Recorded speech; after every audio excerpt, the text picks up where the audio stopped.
नमस्कार। मैं सोनी प्रजापति, प्रदेश अध्यक्ष, राष्ट्रीय भागीदारी पार्टी पी से। मैं आप सभी के सामने एक बार फिर आई हूँ कुछ बहुत ही ज़रूरी मुद्दों को लेकर के। और आप सभी जानते हैं कि जब मैं लाइव आती हूँ तो कुछ ना कुछ मुद्दा ज़रूर होता है मेरे पास। और आज भी मेरे पास कुछ एक मुद्दे आए हैं और कुछ ऐसा मामला है जो मैं आप सभी को बताना चाहती हूँ। तो जितने लोग लाइव आए हैं उन सभी को मेरा नमस्कार, सादर प्रणाम। और कृपया करके मुझे लाइव आप देखिएगा कि मैं कहना क्या चाह रही हूँ, क्योंकि समाज में तो घटनाएं बहुत हो रही हैं। ठीक है, हर कोई ना कोई इंसान किसी न किसी चीज़ से परेशान है। कोई अपने घर से परेशान है, कोई परिवार से परेशान है, कोई सरकार से परेशान है। तो आप जान रहे हैं कि आजकल हत्या पे हत्या, मर्डर पे मर्डर, रेप पे रेप हो रहे हैं। लेकिन आज जो मुद्दा है वो ज़मीनी विवाद को लेकर के है, ज़मीनी स्तर को लेकर के है। तो मैं आप सभी को बता दूं कि मेरे पास कुम्हार कम्युनिटी से एक मामला आया है। ग्राम किशनपुर, तहसील बडौल, बागपत, उत्तर प्रदेश। मेरे पास मामला बागपत का आया है। जो प्रार्थी है, जो पीड़ित है, वो प्रार्थी है नरेश पाल, उनका नाम है। और माटी कला बोर्ड से रिलेटेड है। माटी कला बोर्ड का गठन 2019 में हुआ था और बांदा के विधायक माननीय ब्रजेश कुमार प्रजापति जी द्वारा गठित किया गया था। और माटी कला बोर्ड के राज्य मंत्री हैं धर्मवीर भारती। और ऐसे ही दो एक हैं मंत्री जिनके बारे में मैं आपको बताऊंगी कि ये हैं केवल नाम के मंत्री, काम के तो ये हैं नहीं। ठीक है, अब मैं आपको मामला बताती हूँ कि ये जो ग्राम किशनपुर से और तहसील बडौल बागपत का मामला है, ये मामला इसलिए है ऐसा कि इनको जो है माटी कला बोर्ड के अकॉर्डिंग इनको पट्टा मुहैया कराया गया था नरेश पाल जी को। और लाभार्थी 5 लोग थे जो माटी कला बोर्ड से इनको पट्टा मुहैया कराया गया था, पट्टा की आवंटित हुआ था पट्टा। ठीक है, तो उसमें 5 लोग लाभार्थी थे। मैं नाम आपको बता दूं: नरेश पुत्र प्रेमपाल, राजवीर पुत्र जगमेहर, और हुक्मा पुत्र राजा, अनिल पुत्र लाल सिंह, रामू पुत्र बंदन सिंह। ये ऐसे 5 लाभार्थी थे जिनको माटी कला बोर्ड के अकॉर्डिंग पट्टा मुहैया कराया गया था। लेकिन अपनी सरकार, अपनी प्रशासन इस तरीके से काम कर रही है कि आए दिन कोई ना कोई किसी न किसी चीज़ से परेशान है।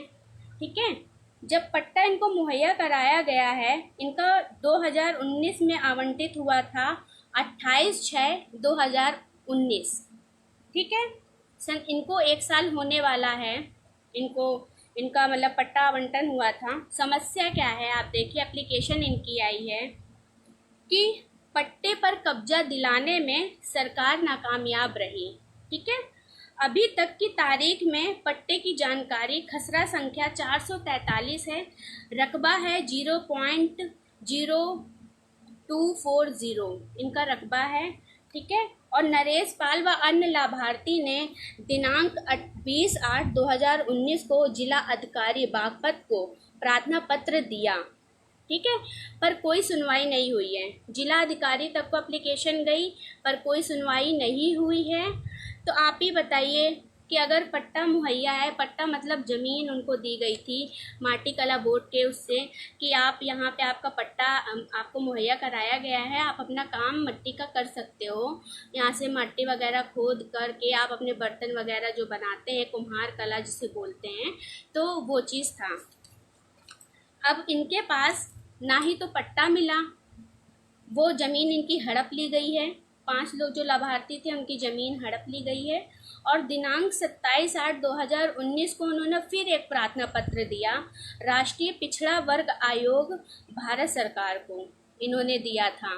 ठीक है, सरकार को दिया, जहां से जवाब जिसमें Shri Sandeep Kumar personal secretary vice chairman जो हैं, पर्सनल सेक्रेटरी श्री संदीप कुमार हैं और वाइस चेयरमैन हैं। ठीक है, राष्ट्रीय पिछड़ा वर्ग आयोग व जिलाधिकारी बागपत को जांच के निर्देश दिए गए थे। जिलाधिकारी ने कि मतलब इनका जो पट्टा मुहैया है इस पर जांच के आदेश दिए गए थे, पर वो जांच अभी तक नहीं हुई है।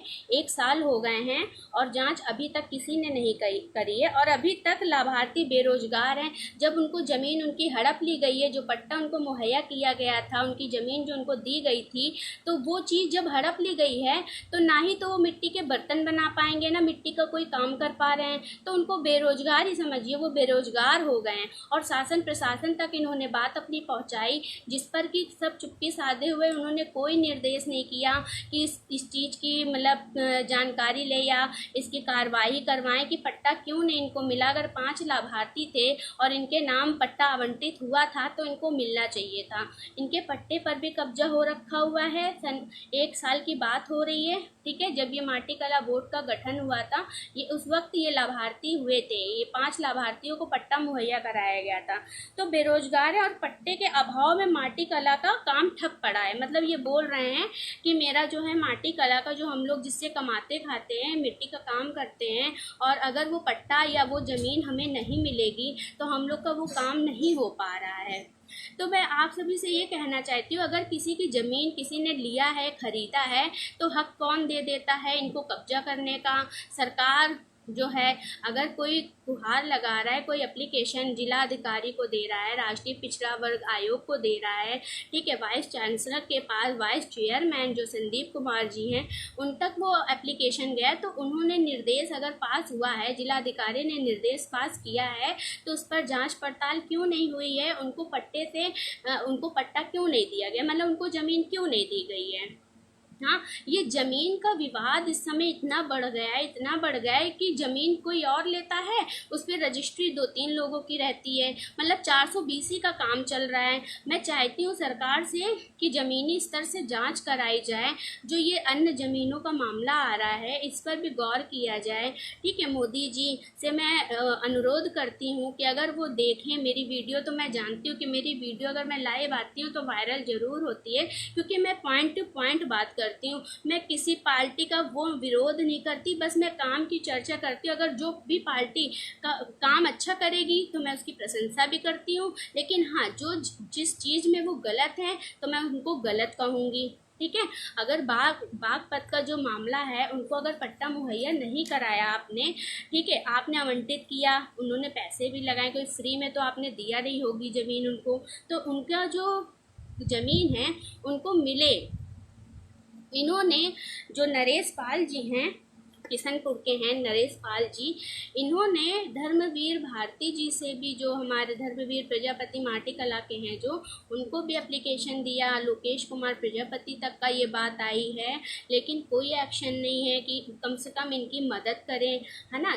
तो ये कहीं ना कहीं प्रशासन की कमी है, कहीं ना कहीं सामाजिक तौर पे समाज भी परेशान है, देश तो ऐसे ही परेशान है। लेकिन अगर नेता हैं, कोई योगी जी हैं, मोदी जी हैं, हमारे देश के प्रधानमंत्री हैं, हमारे उत्तर प्रदेश के मुख्यमंत्री आदित्यनाथ योगी जी हैं, तो इनको भी कड़ा एक्शन लेना चाहिए कि अगर किसी की ज़मीनी स्तर पर जांच अगर वो करवा दे तो बहुत अच्छा होगा। जो भी इसमें हैं, इन्वॉल्व हैं इस ज़मीन हड़पने में, तो उन पर कड़ी कार्रवाई होनी चाहिए, एक कड़ा एक्शन होना चाहिए, ताकि समाज को और लोगों को ये प्रेरणा मिले कि किसी की ज़मीन पर अपना हक जमाना ठीक नहीं होता है।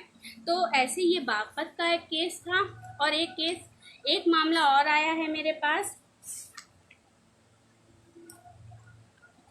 एक मामला आया है चित्रकूट से, ठीक है। चित्रकूट से प्रार्थी का नाम है कंचन पुत्र बोरका निवासी, गांव देवरा, तहसील मऊ और जिला चित्रकूट है। इनका भी सेम यही मैटर है, इनका लेकिन अलग है, मतलब मामला इनका अलग है।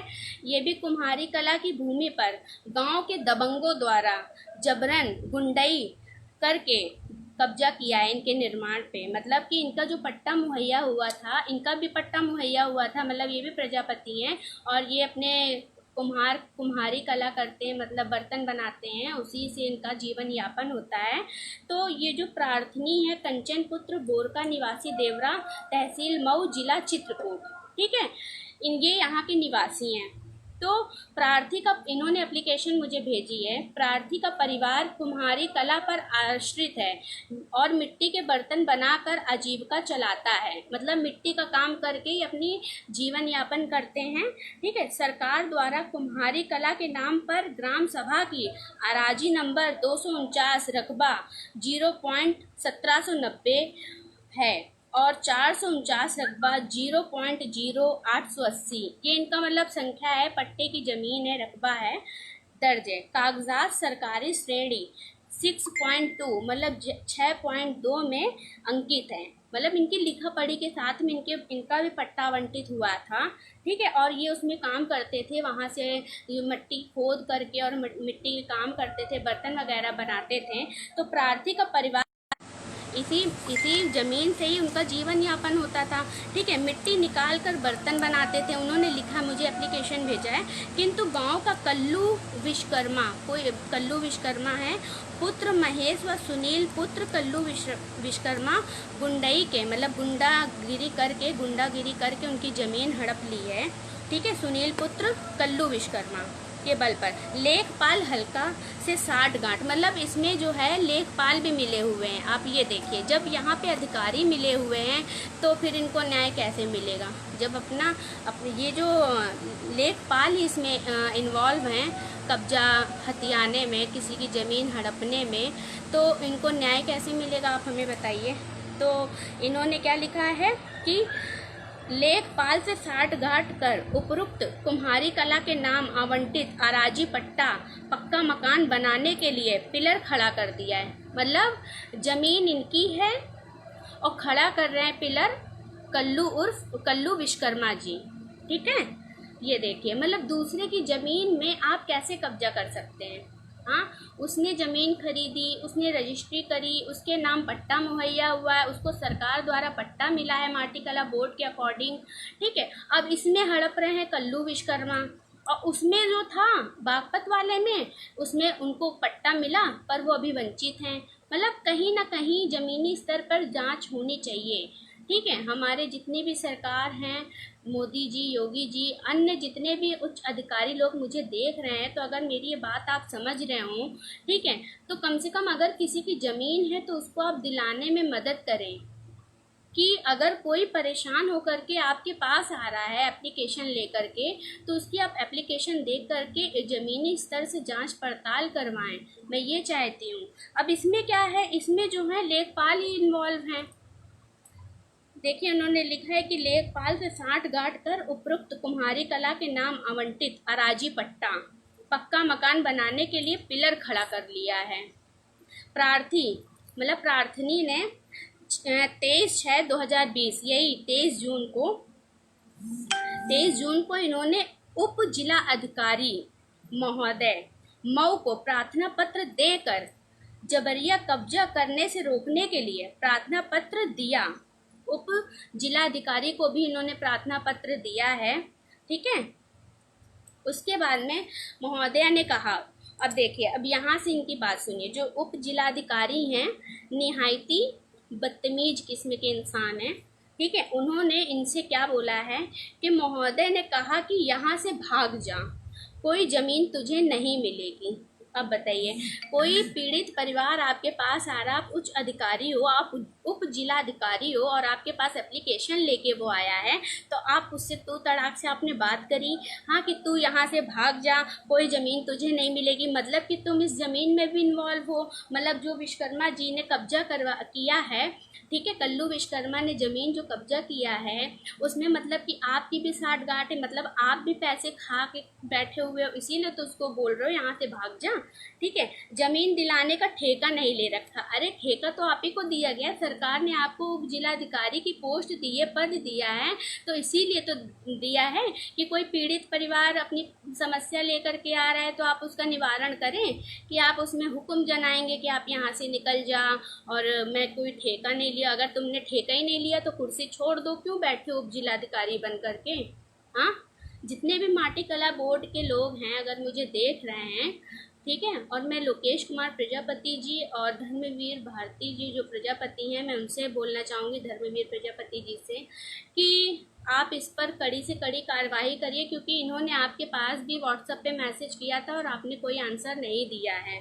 तो आपने जब पट्टा मुहैया कराया है तो उसमें अगर कोई कब्जा कर रहा है तो आपको ज़मीनी स्तर से जांच पड़ताल करनी चाहिए और कब्जा जो कर रहा है उस पर एक्शन लेना चाहिए, कार्रवाई करवानी चाहिए। लेकिन आप खुद ही ऐसे इस तरीके से उनसे बोल रहे हो कि मैं कोई ठेका नहीं ले रखा हुआ है, तो ये चीज़ गलत है। आपको ठेका सरकार ने दिया है लोगों का कि लोग आपके पास आएंगे अपनी दुख मुसीबत ले करके आपको मदद करनी है। जब वो बाकायदे एप्लीकेशन आपको दे रहा है तो उस एप्लीकेशन को पढ़ करके समझ करके उस पर एक्शन लेना आपका कर्तव्य है, ठीक है। और इन्होंने लिखा है कि जमीन दिलाने का ठेका नहीं ले रखा है। लेखपाल उपरुक्त आरजी की पैमाइश हेतु 5,000 रुपये इन्होंने रिश्वत भी खाई। ये जो लेखपाल हैं हल्का जी, हल्का लेखपाल इनका नाम है, और इन्होंने 5,000 रुपये रिश्वत भी खाई है इस पीड़ित परिवार से, प्रार्थी से जिनका पट्टा मुहैया था। इन्होंने मतलब पैसे भी 5,000 रुपये दिए और रुपए ले चुका है, और कहा है कि यदि तुझे ज़मीन चाहिए तो 10,000 रुपये लेकर आ, नहीं तो मकान तो मैं विश्वकर्मा को ही बनाने के लिए दूंगा। अब बताइए कि मतलब इन्होंने रिश्वत की भी यहाँ पे बात करी है। लेखपाल जो हैं मऊ के लेखपाल, ठीक है, उन्होंने 5,000 भी हड़पे, अब 10,000 रुपये की डिमांड कर रहे हैं उस पीड़ित से, ठीक है, कि आप 10,000 रुपये लेकर के आइए वरना विश्वकर्मा जी को मैं मकान दे दूंगा बनवाने के लिए। अब आप यहीं से लॉजिक समझिए कि कहीं ना कहीं प्रशासन की लापरवाही के वजह से इनके नीचे तबके के लोग जो हैं बहुत ज़्यादा गोलमाल कर रहे हैं, 420 कर रहे हैं, ठीक है। कहीं ना कहीं इन लोगों के वजह से भी लोग परेशान हैं, ठीक है, समाज परेशान है। अब बताइए यहाँ पर भी इनको रिश्वत चाहिए क्योंकि इनकी सैलरी से इनका पेट नहीं भर रहा है। इनको सैलरी सरकार दे रही है कम से कम, नहीं तो इनकी हज़ारों के ऊपर 50, 60, 70,000 तो तनख्वाह होगी या तो उसके ऊपर होगी लेखपाल की। हाँ, ऊपर से आप उनसे रुपए मांग रहे हो कि 10,000 रुपये मुझे रिश्वत दो, नहीं तो मैं विश्वकर्मा जी को मकान हड़पने के लिए दे दूंगा। तो कहीं ना कहीं सरकार को ऐसे लोगों को ना निलंबित कर देना चाहिए, हटा देना चाहिए, जहाँ पर इस तरीके की मानसिकता वाले लोग हों कि इनकी खुद की कमाई से पेट नहीं भरता है और दूसरे से रिश्वत की डिमांड करते हैं। तो ऐसे लोगों के ऊपर भी मैं एक्शन लूँगी और मैंने ट्वीट भी कर दिया है हर एक जगह को, SDM वगैरह को और उच्च स्तरीय लोगों को, जितने भी अधिकारी हैं बड़े से बड़े, उन सभी को मैंने माटी कला बोर्ड के जो अधिकारी उन सभी को मैंने ट्वीट किया है और मैंने बोला है कि इन जैसे लोगों पर भी कड़ी कार्रवाई करवाई जाए और ज़मीनी स्तर से जांच हो, ठीक है। जिसको पट्टा मुहैया हुआ है, जिसकी ज़मीन है उसको ज़मीन मिले, जो कब्जा कर रहा है उसको जेल की हवा मैं खिला करके रहूँगी, ठीक है। मैंने ऐसे कईयों को ही दिखाया है रास्ता। जो अपने आप को 30 मार खा समझते हैं ना, वो यहाँ पर आकर के ना पानी भरते हैं हमारे सामने, ठीक है। मैं लोगों को यही बताना चाहती हूँ कि अपने समाज में जो है बहुत ज़्यादा ही दुरुपयोग लोग कर रहे हैं, पीड़ित परिवार को परेशान कर रहे हैं। ऊंचे ऊंचे अधिकारी जो हैं उनको बात करने की तमीज़ भी नहीं होती है, ठीक है। अगर पीड़ित एप्लीकेशन लेकर के आया है, तुम रिश्वत की डिमांड कर रहे हो, तुमने करप्शन को भी बढ़ाया, भ्रष्टाचार तुम्ही जैसे लोगों से बढ़ता है। और एक महोदय मुझसे जुड़े थे फेसबुक पे, मुकेश सिंह, योगी जी के भक्त, वो मुझे बोल रहे थे कि समाज ही रुपए दे करके करप्शन बढ़ाता है। तो मैं बता दूं कि पब्लिक नहीं बोलती है कि आकर के हमारे जेब से पैसा ले लीजिए और मेरा काम कर दीजिए, ठीक है। ऊंचे ऊंचे अधिकारी लोग भी बोलते हैं कि मुझे पैसा दीजिए तब मैं तुम्हारा काम करूंगा। तो ये करप्शन बढ़ाने का सारा झोलमाल जितना चल रहा है ना, सब इन्हीं के ही सरकार में हो रहा है जितना हो रहा है।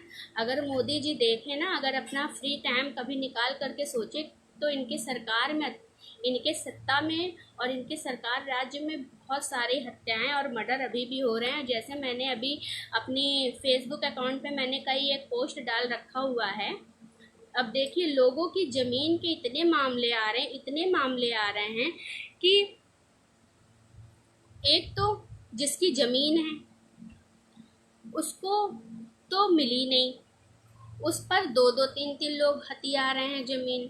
ऐसे ही नैनी का एक केस है, नीलम कुशवाहा जी का, उनकी भी मामला 10 साल से पड़ा हुआ है, ठीक है। गंगा प्रदूषण के लिए मोदी जी ने ज़मीन मुहैया की थी और 28,60,000 रुपये कुछ उनका बन रहा था मुआवजा, पर वो मुआवजा भी उनको नहीं मिला और उनकी ज़मीन भी ले ली गई है।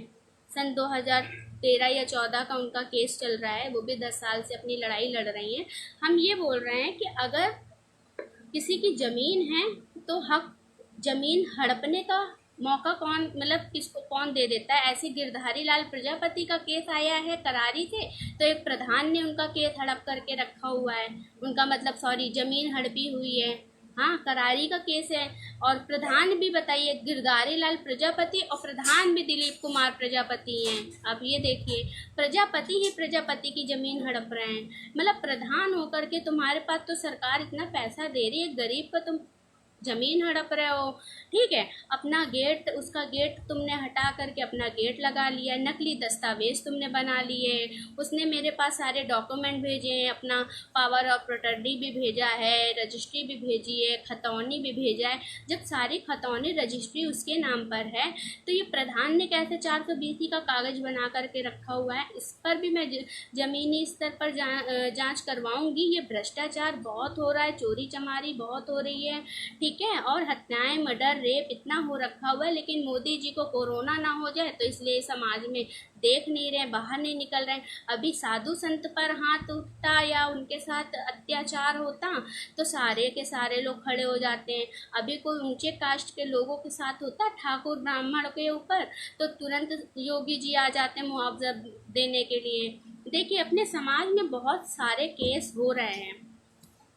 जैसे कि मैंने कल आपको बताया, ये तो हुआ पट्टा की बात, ज़मीनी माटी कला बोर्ड से रिलेटेड है ये। इनका तो मैं देख रही हूँ और मैं चाहूँगी जो विश्वकर्मा है, ठीक है, कल्लू विश्वकर्मा जो ज़मीन हड़प रहे हैं, तो वो उन पर कड़ी से कड़ी कार्रवाई हो, मैं ये चाहती हूँ। ऐसे लोगों को ना, सच में मैं क्या बताऊँ, ऐसे लोगों को तुरंत जो है जेल भेजना चाहिए।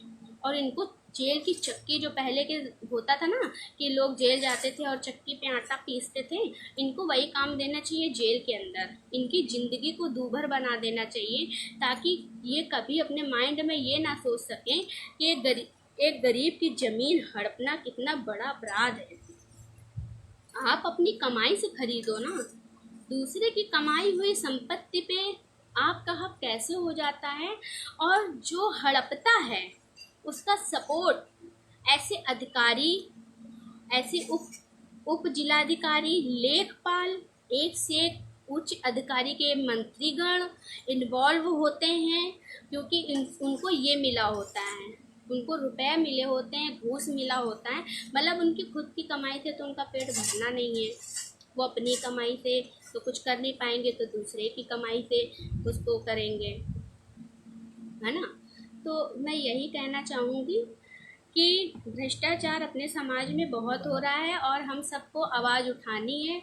और अगर हम लोग चुप्पी साधे रह गए, हाथों पर हाथ मतलब रख कर बैठे रह गए, तो एक दिन ये समाज, ये देश बहुत ही गलत हाथों पर जाएगा। और अभी भी समय है, आप लोग आवाज़ उठाइए, अपनी हक की लड़ाई स्वयं लड़िए। जब तक आप आवाज़ नहीं उठाएंगे, अपने हक की लड़ाई नहीं लड़ेंगे, न ये प्रशासन, न शासन, न सत्ताधारी, कोई आपकी मदद नहीं करेगा। जब तक आप खुद मजबूत नहीं होंगे, अपने समाज को मजबूत नहीं करेंगे, अपने परिवार को मजबूत नहीं करेंगे और अपने परिवार को प्रेरणा नहीं देंगे। आप समझ रहे हैं कि मैं जो हूँ, मैं कुछ पाने के लिए कुछ खोना होता है ना, आप समझ रहे हैं। लेकिन मैं लोगों की हेल्प करने के लिए अपनी रात की नींद त्यागती हूँ, समझिए। मैं रात भर में दिमाग लगाती हूँ कि क्या ऐसे से क्या मैं कर दूँ कि उस पीड़ित परिवार को न्याय मिल जाए, या उस पीड़ित परिवार का उसका घर मिल जाए जो उसकी ज़मीन हड़पी गई है। ऐसे कई मुद्दे होते हैं जो मैं रात में फ्री हो करके मैं इस पर रिसर्च करती हूँ, इसकी प्रैक्टिस करती हूँ, और इस पर जो भी मैं मामला लेती हूँ मैं तुरंत ट्वीट करती हूँ, तुरंत हर एक को ट्वीट करती हूँ रात भर, और जवाब भी आते हैं। अभी देखिए, मैंने कल एक लड़की का केस लिया है, शेरगढ़ और ज़िला कौशाम्बी का था, जो नाबालिग बच्ची के साथ रेप हुआ है। 26 जून को रेप हुआ है और उसकी एफआईआर दर्ज नहीं हुई है। जब मैंने आवाज़ उठाई, मैंने हर एक अधिकारी को, डीजीपी, एसएसपी, आईजी रेंज को, हर एक को, जब हमने ट्वीट किया, ठीक है, जब हमने मैसेज किया पर्सनल उनके व्हाट्सएप पे सारी डिटेल उस बच्ची की भेजी, तब उसका एफआईआर दर्ज हुआ। उसके परिवार को, पूरे परिवार को पुलिस वाले उठा करके ले गए थे और दबाव डाल रहे थे बयान बदलने का, कि आप बयान बदलिए और समझौता करिए। अरे भाई, उस बच्ची की तो पूरी जिंदगी नर्क हो गई है ना। जो भगवत प्रसाद मिश्रा और संतोष सिंह ने रेप किया है, तो उसकी तो जिंदगी नर्क हो गई है। रेप कर दिया, उसकी तो जिंदगी ऐसी नर्क हो गई है। लेकिन ये जो पुलिस डिपार्टमेंट के लोग होते हैं, क्यों चंद रुपयों के खातिर अपनी वर्दी नीलाम करते हैं। पिपरी थाना का केस था, 26 तारीख को पीड़िता गई है, उसका तुरंत एफआईआर दर्ज करना चाहिए। अब मेरे पास ट्वीट आया, जवाब आया कौशाम्बी पुलिस से कि पीड़िता ने 3 बार बयान बदले हैं। अब आप यहीं से दिमाग लगाइए कि जब वो 26 को उसके साथ रेप हुआ है और वो थाने आई है एफआईआर दर्ज कराने, तो आपका कर्तव्य क्या कहलाता है कि आपको उसकी एफआईआर दर्ज करनी चाहिए थी। उसको टाइम ही नहीं देना चाहिए था कि वो 3 बार बयान बदले। गलती इसमें किसकी है? इसमें पुलिस डिपार्टमेंट की गलती है कि अगर वो 26 को एफआईआर दर्ज करते और भगवत प्रसाद मिश्रा और संतोष सिंह को अरेस्ट करते और पूछताछ करते, उसके बाद एफआईआर करके चालान काट के उसको सेंट्रल जेल भेजते, तो आज वो दर दर की जो ठोकरें खा रही है लड़की, क्यों खा रही है? क्योंकि वो दलित समाज से है, सरोज कास्ट है, और जो पीड़ित जिन्होंने रेप किया है, बलात्कार किया है, वो ब्राह्मण और ठाकुर हैं। तो ठाकुर और ब्राह्मण को पुलिस वाले बचा रहे हैं चंद रुपयों के खातिर। ले लिया होगा 10, 20, 30, 50 हजार रुपए, और अब लड़की पर प्रेशर दे रहे हैं बयान बदलो। अब गरीब पीड़ित परिवार, आप जानते हो गांव देहात के लोग हैं, अगर उनको जरा सा भी तेज आवाज में बात कर लो तो वो तुरंत सदमे में हो जाते हैं। तो आप समझिए उस बच्ची को पुलिस वाले किस तरीके से ट्रीट करते होंगे बयान लेते वक्त। तो मैंने भी जो है डीजीपी को मेल किया है, एसएसपी को मेल किया है कि इस पर जो है आप जांच पड़ताल करिए, और क्या बोलते, जो भी वो है मुजरिम है उसको कड़ी से कड़ी सजा हो। क्योंकि जब 26 तारीख को रेप हुआ तो उसका एफआईआर दर्ज होना चाहिए। अब बताइए, आज 2 तारीख है, अब मेडिकल के लिए जाएगी तो कुछ उसका निकलेगा? आप बताइए मेडिकल रिपोर्ट में क्या निकलेगा, क्योंकि 6 दिन हो गए हैं। हाँ, तो पुलिस ने कहीं ना कहीं लापरवाही बरती है। ऐसे पुलिस वालों को सस्पेंड हो जाना चाहिए, और इन ऐसे पुलिस वालों को, मैंने पिपरी थाना पे एक्शन लिया, इनके कई एक मामले आए हमारे पास, जिसका मामला आता है वो बोलता है पिपरी थाने वाले एफआईआर नहीं लिखते हैं। तो ऐसे भ्रष्ट पुलिस ऑफिसरों की वर्दी में उतरवा करके रहूंगी। इनको ना मैंने सस्पेंड कराया तब कहना, जैसे मैंने शास्त्री नगर चौकी के थाना प्रभारी थे, चौकी इंचार्ज थे रविशंकर पांडे, मैंने उन पर भी इंक्वायरी करवा दी है। ठीक है, डीजीपी एसएसपी तक मेल कराई है, क्योंकि वो भी निहायती बदतमीज किस्म के इंसान थे, उनको बात करने की तमीज़ नहीं थी कि मुझसे किस तरीके से बात करना चाहिए। रुपए का धौंस दिया था ना, तो उनकी भी विभागीय जांच होने वाली, मेरे पास मैसेज आ गया, और उनकी तगड़ी जांच बैठेगी और बहुत जल्दी वो भी सस्पेंड होंगे। रविशंकर पांडे जो शास्त्री नगर के चौकी इंचार्ज हैं, वो निहायती बदतमीज किस्म के पुलिस ऑफिसर हैं। ऐसे कई एक भ्रष्ट पुलिस ऑफिसर हैं जो अपने समाज में हैं, इन पर भी निष्पक्षता की जांच होनी चाहिए, इन पर भी मुकदमे होने चाहिए, इनको भी जेल की हवा खानी चाहिए। ऐसे पुलिस वालों की वर्दी तुरंत छीननी चाहिए मेरे हिसाब से। अगर कोई आपके घर में माँ बहनों के साथ बलात्कार होता ना, तो आप भी अपना पूरा घर परिवार सर पर उठा लेते। तो आप उस परिवार का दर्द आप क्यों नहीं समझ रहे हो? हाँ, उस बच्ची का दर्द आप क्यों नहीं समझ रहे हो? उसके साथ रेप हुआ है तो आप उसका बयान क्यों बदलवा रहे हो? हाँ, उस पर दबाव क्यों दे रहे हो समझौते करने का? हाँ, ऊपर से बोल रहे हो कि लड़की ने 3 बार बयान बदले हैं। जब 3 बार बयान बदले तो कारण आप हो, आप जैसे पुलिस ऑफिसर हो, झूठ बोलते हो, झूठे नंबर 1 हो। ठीक है, अगर वो 26 तारीख को रात में आई, एप्लीकेशन आपको की है, ठीक है, दोपहर 3 बजे उसका रेप हुआ, वो आई है रोते हुए थाने आई है, तो आप अगर एफआईआर दर्ज कर लेते तो क्या हो जाता? लेकिन आपने जानबूझ करके एफआईआर नहीं दर्ज करी। आप चाहते थे कि मैं टाल मटोली करूं, 5-6 दिन बीत जाए तो फॉरेंसिक जांच होगी, मेडिकल जांच होगी, जिस पर कि वो जो मुजरिम है वो दोषी करार नहीं होगा, है ना। तो कहीं ना कहीं प्रशासन की ढील है, कहीं ना कहीं सत्ताधारियों की ढील है, जो अपने प्रतिनिधित्व को सही से संभाल नहीं पा रहे हैं। तो ऐसी लोगों की सोच है। तो मैं यही कहना चाहूँगी, अपनी आवाज़ उठाएं और सबको समझाएं। मैं यही कहना चाहूँगी कि सभी लोग एकजुट होइए, अभी भी टाइम है एकजुट होने के लिए। बस इतना ही कहना चाहूँगी। जय हिंद, जय भारत। और अगर मेरे पास कोई नई अपडेट आती है इस केस से रिलेटेड तो मैं आप लोगों को ज़रूर बताऊँगी। ठीक है।